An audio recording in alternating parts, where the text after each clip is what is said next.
ফড়িংয়ের বোকামো। কুন্তলিকা। একটা ফড়িং ঘুরতে ঘুরতে এলো জলাশয়ের পাড়ে। সেখানে দেখে পদ্ম বনে পদ্ম চারিধারে। অপূর্ব তার শোভা দেখে পদ্ম ফুলে বসলো।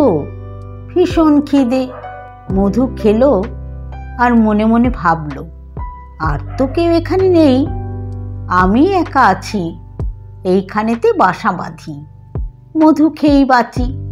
পদ্ম বনে ঘুরে ঘুরে মধু খেয়ে বেড়ায়। ফুলেরা তো কথা কয় না, শুধু তার দিকেতে তাকায়। ফড়িং তখন সঙ্গী খোঁজে, জলের দিকে তাকায়।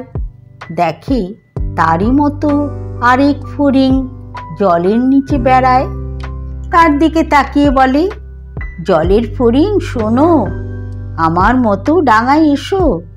জলের নিচে কেন? জলের ফড়িংও একইভাবে একই কথা বলে, তুমি কেন ডাঙায় থাকো? জলে এসো চলে। এ বলে তুমি এসো, ও বলে তুমি।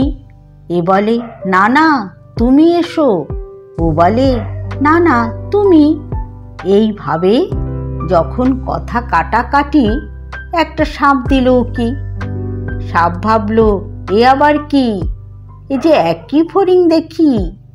যে ফড়িংটা ফুলে আছে তারই ছায়া তো জলে। কি বোকারে ফড়িংটা, কার সাথে কথা বলে। সে এসে ধাক্কা মেরে ফড়িংকে দিল ফেলে। এবার দেখ অন্য ফড়িং আছে কি এই জলে। ডাঙার ফড়িং ভ্যাবাচ্যাকা, কোথায় গেল সে? আমায় বা ধাক্কা মেরে জলে ফেলে কে? সাপ এবার ফনা তুলে সামনে এসে ভাসে। তাকে দেখে ফড়িং তো পালিয়ে গেল ত্রাসে।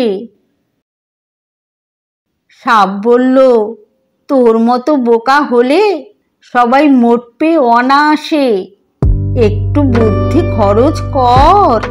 এই বলে সে হাসে।